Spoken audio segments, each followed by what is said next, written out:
rally. I want to thank you for being here for Nick Lampson. I could almost say I disagree with everything he says. I just agree with him and shut up, but I'm not going to.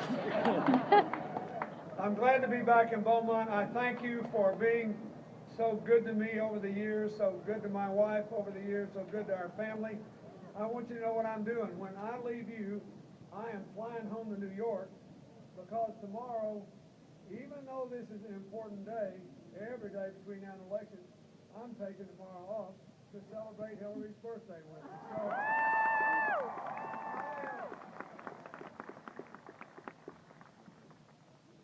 I want to say, first,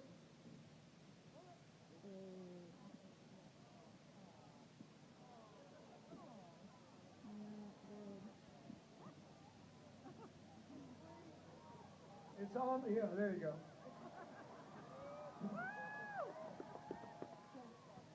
Now, if I were as paranoid as our Tea Party friends, I would say the Republicans were running the sound system.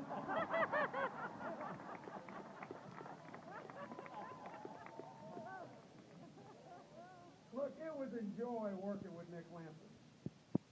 First of all, we got a lot in common. There's not much difference in our ages. Secondly, he's older than I am. I love that because hardly anybody is anymore, so it was nice. My father, a World War II veteran, was killed in a car wreck 3 months before I was born.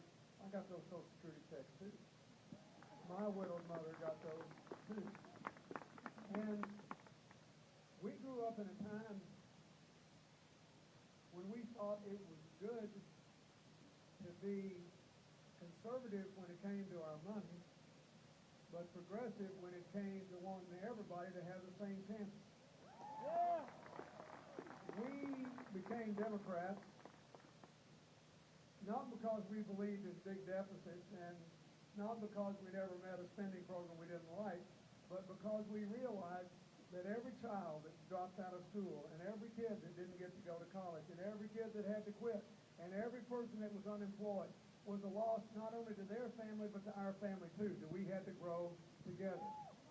We believe that you're all in this together is a whole lot better than you're on your own. Yeah. We believe that a philosophy of shared responsibilities and shared prosperity and shared opportunities is a whole lot better than trickle down. Yeah.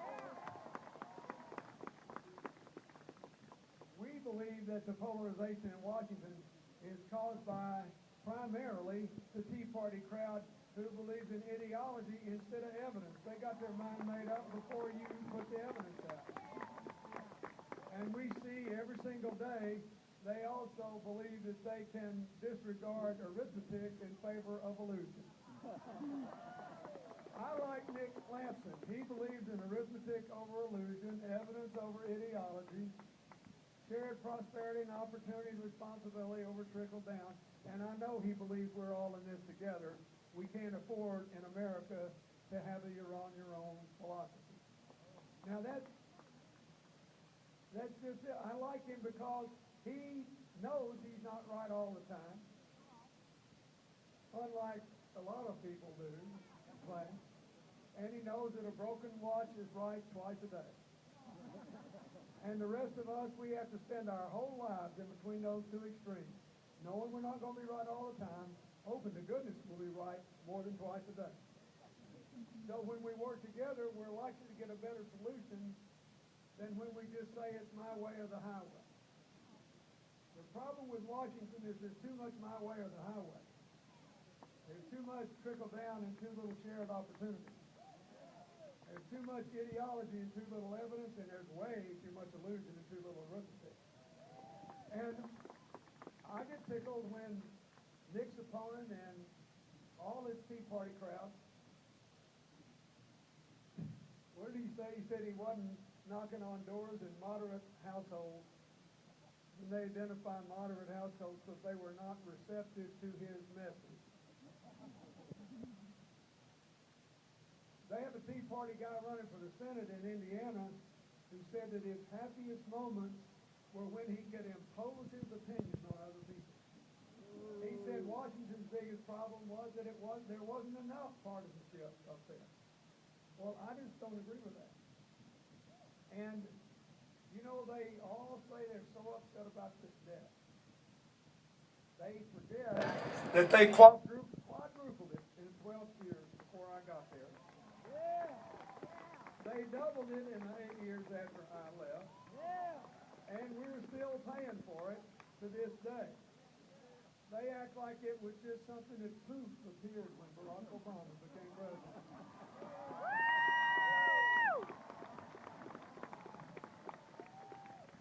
Now let me tell you, I hope I have a little credibility on this. In literally, since the end of World War II, we have had, well, in the last 51 years, we've had exactly 5 balanced budgets and surplus. 5 in 51 years. 1 under President Johnson and 4 under me. So I hope I have some credibility. And Nick Lampson's right. He helped to give it to me. He went around and told our Democrats in the House who didn't want to restrain any spending, he said, look guys, if we balance this budget, the interest rates will go down, and people will save money on their car loans, on their home loans, on their credit card loans, on their college loans. You will make more money with lower interest rates. We'll have more jobs. Incomes will go up. And it was the only time since 1980 when the bottom 20% and the second 20% of working people's income in percentage terms rose as much as the top 20%. We grew together, and that's what we want to do again. So, believe me, we need guys like Nick in Congress, because what happens is, when one side starts saying it's my way or the highway, the other side kind of gets their back up. When you hear one side saying they want to privatize Social Security and voucherize Medicare, you get the other side pretending there's not any problem with health care costs. Neither is true. We need thinking and working together and listening and learning. We got a lot of challenges in America, but I know this: we're coming back. We are coming back. In the last 32 months, we've had 5.3 million private sector jobs. In 32 months, that's twice as many as we had in the 8 years before, not counting the financial crash. Not counting the financial crash. This year, the unemployment rate dropped 1.2% in 1 year. That's the biggest drop since my 3rd year as president, 1995, 17 years ago. We got 500,000 more manufacturing jobs. That's a big deal. You understand that here in Beaumont. We're on our way to becoming energy independent and exporting our energy. Exports are up 45%. We got 250,000 more people working, making cars in America, not overseas, because we are moving together. And every one of those numbers I told you is a result of a strong private sector and good government policy working together. Now, since I left office, I work all across America and all across the world. I work in some of the poorest places on earth. I've been to 110 countries or so since I left office. And here's something I know. There is not a single successful country on the planet that does not have both a strong private economy and an effective government working together to grow the economy and create opportunity for everyone. All this anti-government rhetoric that every government program would mess up the 2-car parade forgets about the people like Nick Lampson and his 5 siblings and his widowed mother being able to stand up and thank America and thank you for believing in him and believing that he was worth investing in. We got to go back to an effective government and an effective economy working together. This idea that every government program would mess up a two-car parade, and every tax cut for a millionaire is by definition good, is simply factually not true. And by the way, don't you think these Tea Party guys are funny? For people that hate government as much as they claim to, they sure spend a lot of time and money trying to get hold of it, don't they? If I hated something as bad as they hate government, I believe I'd just leave and walk away from it. It is funny, you got to admit it, right? Our party has a budget, they don't have one. They say, trust us, we hate this debt. Where's your budget? We'll show you after the election. Now look,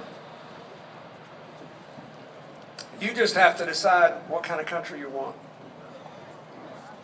You have to decide whether you want to build on this progress that's been made.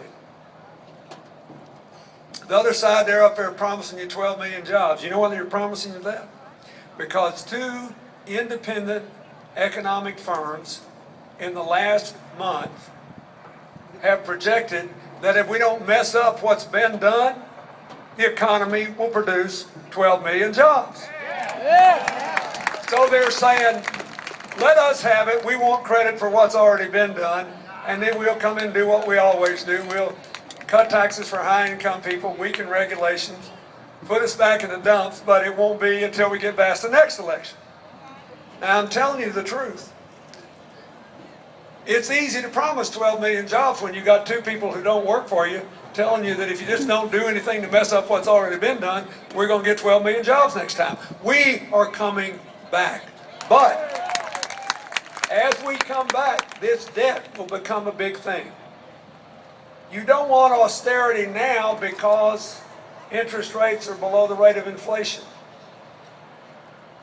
These guys, it tickles me, Texas Republicans, including Karl Rove, have actually, I never thought I'd live to see it, been bragging on Europe.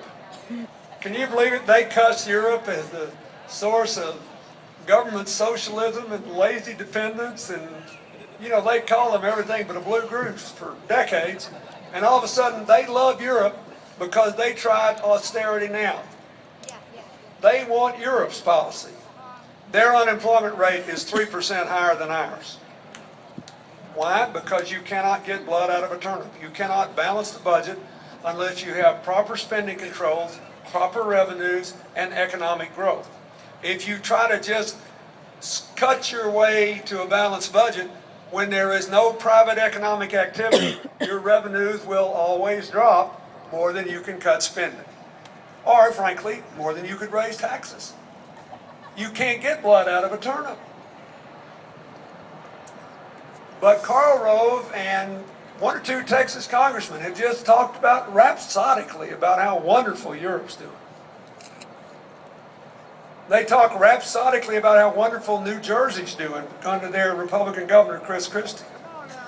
They were 35th in America when he took office in unemployment rate. They're now down to 48th. Their deal doesn't work. It just sounds good. Nick Lampson works, and he'll work with Republicans or Democrats or independents. He'll work with anybody who's got an idea worth listening to. He'll treat people with respect. He won't call them names. He won't go around throwing labels at people. He will listen. And he'll keep working until he gets something done. And you can't get mad at him. He's one of these guys, I love him. He's impossible to be mad at. Look, he didn't vote for me every time when I was president. I never got mad at him a single time, because you know why? I knew he thought about it and he did what he thought was right and right for the people he represented. And that's all you want from somebody in Congress. You want somebody who thinks about you and puts you first and doesn't go to Washington and spew out a lot of press releases calling everybody else a bunch of names, and thinks about how real people are going to be affected. I'll just give you one other example. I love what he did with missing and exploited children when he was in